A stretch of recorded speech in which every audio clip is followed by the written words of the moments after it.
रायगडमध्ये पेवर ब्लॉकचा वापर महामार्गासाठी केलेला आहे आणि त्यावरती मी आता अधिकाऱ्यांना वैतागला होता. नक्की यामध्ये भूमिका काय? नाही, खरं तर दरवेळेला जिथं रस्त्याची दुरवस्था झालेली असते तिथं मधल्या कालावधीमध्ये नागोठण्याच्या परिसरामध्ये पेवर ब्लॉकचा वापर करण्यात आला होता. मी त्यावेळेला तिथं बैठकीमध्ये मुद्दा मांडलेला की पेवर ब्लॉक हे नॅशनल हायवेच्या किंवा स्टेट हायवेच्या रस्त्यासाठी तिथे टिकणारे नसतात. त्याचं कारण असं की तिथं जाणारी वाहतूक पेवर ब्लॉक आपण अंतर्गत गावामध्ये लावत असतो, तिथं पायी लोक जात असतात, टू व्हीलर जात असतात. पण जिथं हेवी वाहतूक असते, अवजड वाहतूक असते, तिथं पेवर ब्लॉक हे टिकू शकत नाही.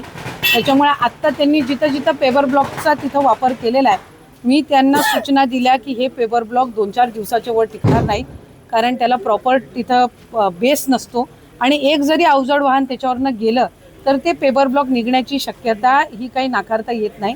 त्यामुळे त्यानुसार त्यांनी त्या रस्त्यामध्ये पेवर ब्लॉक वापरण्यापेक्षा म्हणजे तिथं जिथं खड्डे आहेत ते बुजवण्यासाठी त्याच्यापेक्षा नवीन टेक्नॉलॉजी जी आहे त्यांचं काही वेगळ्या पद्धतीचं त्याच्यामध्ये एक नवीन रॉ मटेरियल त्याच्यामध्ये येतं ज्याच्यातून खड्डे बुजवता येत असतात आणि ते पेवर ब्लॉकपेक्षा जास्ती प्रमाणामध्ये तिथं तग धरू शकेल. आणि पावसाळ्याच्या कालावधीमध्ये हा जो नाहकचा त्रास खासकर नागोठण्याचा जो परिसर आहे तो असेल, सुकेळीच्या थोडा अलीकडचा असेल, कोलाडच्या इथला खाली झालेला रस्ता असेल, इथल्या ज्या परिसरामध्ये आहे तर तिथं साधारणपणे पेवर ब्लॉकचा वापर न करता त्यांनी ह्या नवीन मटेरियलचा वापर करून ते खड्डे बुजवण्यात यावे, जेणेकरून ते जास्ती प्रमाणामध्ये तिथं टिकू शकतील आणि वाहतूक ही त्या पट्ट्यातली जी खड्ड्याच्या रस्त्यामुळे तिथं त्रास नाहकचा नागरिकांना सगळ्यांनाच होतोय तो त्या ठिकाणी थांबला पाहिजे, या दृष्टिकोनातून त्यांनी ते काम करतात.